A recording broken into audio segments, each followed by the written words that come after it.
Meet Mr. Archimedes of ancient Greece. Long ago, Archis said, "Give me a lever long enough, and I can move the world." What Archimedes meant was that the power of a lever is practically unlimited. Today, almost everyone uses some form of lever in his daily work. The familiar can opener is a lever with a sharp cutting edge. The playground seesaw is just a simple lever too.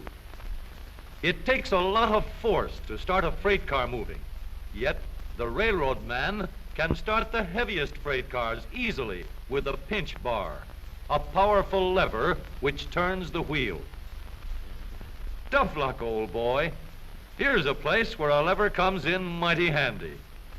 Let's take the simplest kind of lever, a rigid bar working on a fixed support called a fulcrum.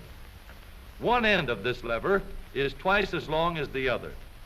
Let's put a 10-pound weight on this end, and now we'll put half as much weight on this end. 5 pounds, balance 10. If we have 25 pounds to lift, we just use a longer lever. The 5 pounds will now balance 5 times as much. Let's raise the lever in the air, change its shape a little, and we have a crank. Or we can add a second lever and have a double crank. Now the short arm moves 1/4 the distance, but we get 4 times the force. If we want continuous motion, we need more arms. Now we have levers that turn. The larger paddle wheel makes fewer turns, but it delivers more force. A paddle wheel is nothing but a never-ending series of levers.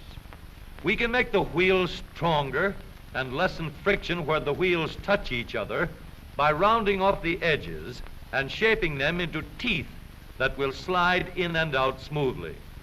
Now, the power flows smoothly and continuously through spinning leverage of gear wheels. Gears are made in many kinds and many sizes. Little gears, big gears, worm gears, bevel gears, and even lopsided gears. Over 100 million gears are spinning over the roads in the transmissions of our automobiles. The transmission is located right at the bottom of the gear shift lever. Let's start from scratch and put together a model of the gears that we shift in our motor car. The shaft on the left comes from the engine. The shaft on the right carries the power back to the rear wheels. To connect these two with gears, we'll need another shaft, known as a counter shaft. These two gears carry the power from the engine shaft to the counter shaft and are always connected or in mesh. This gear on the drive shaft going to the wheels is free to turn around the shaft. We'll put it in mesh with another gear on the counter shaft. These gears are always in mesh.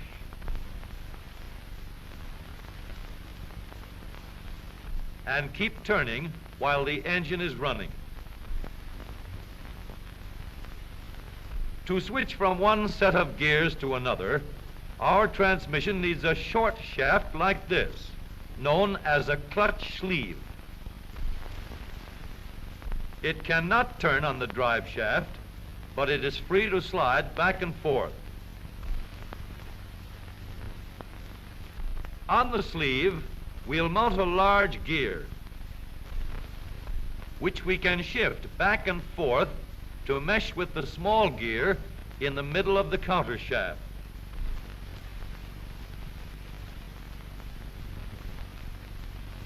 We are now in neutral.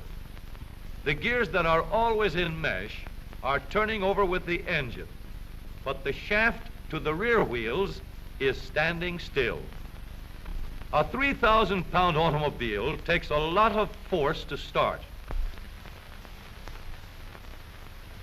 So in low speed, we get the greatest leverage by letting the smallest gear on the counter shaft turn the largest gear on the drive shaft. The engine on this model is running at a constant speed of 90 revolutions a minute. With low gears in mesh, the rear wheel is turning at 30 revolutions a minute, about a third the speed of the engine, but with 3 times the force. The power is going through these gears in the transmission.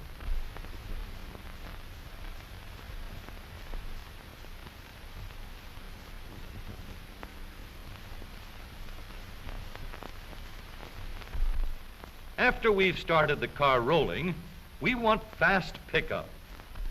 So we shift into second by sliding the sleeve backward to mesh with this gear on the shaft to the rear wheels. The wheel is now turning at 60 revolutions a minute, and the power flows through these gears.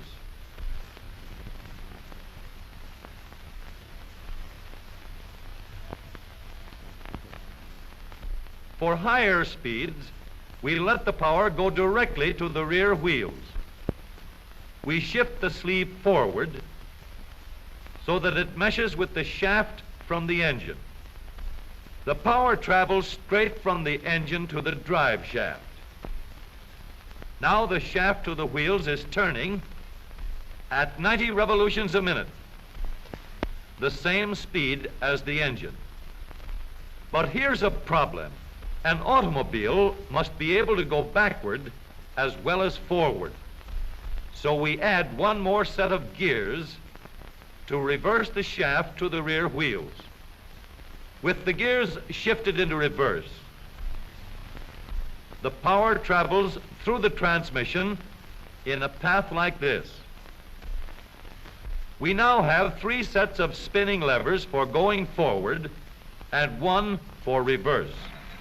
With the gear shift lever, we can shift to any set of gears we wish. But with all these spinning levers in the transmission came noise and wear. Experts could shift gears quietly by careful timing of the gear shift and the engine speeds, but most of us made plenty of noise until new engineering developments made possible a long series of improvements that followed. When we shifted gears, we got a clash because the gears were not running at the same speed. In other words, not synchronized. So engineers set to work to develop a synchronizer. The synchronizer works like a cork twisted into the top of a bottle. The cork will turn until it is so tight that the bottle turns with it. Synchro mesh works the same way. When we shift into second or high, the synchronizer brings the gears to the same speed before they come together. The drums won't let the gears shift unless they are turning at the same speed. When the gears come together, there is no clash, and the shift is made quietly and easily.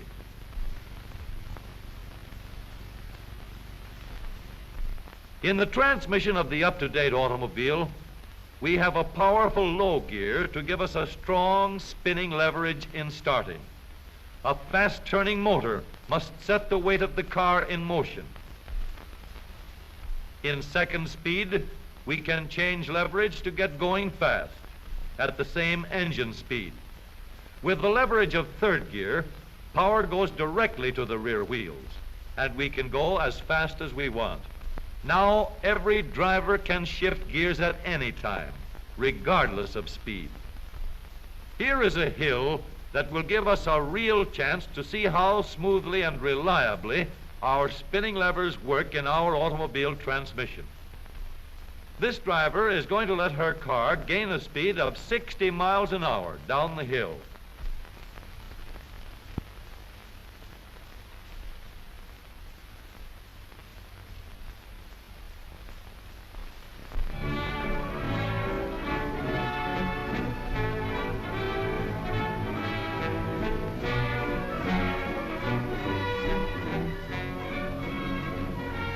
Then she will shift into second speed and bring her car easily and safely under control before it reaches the bottom of the hill.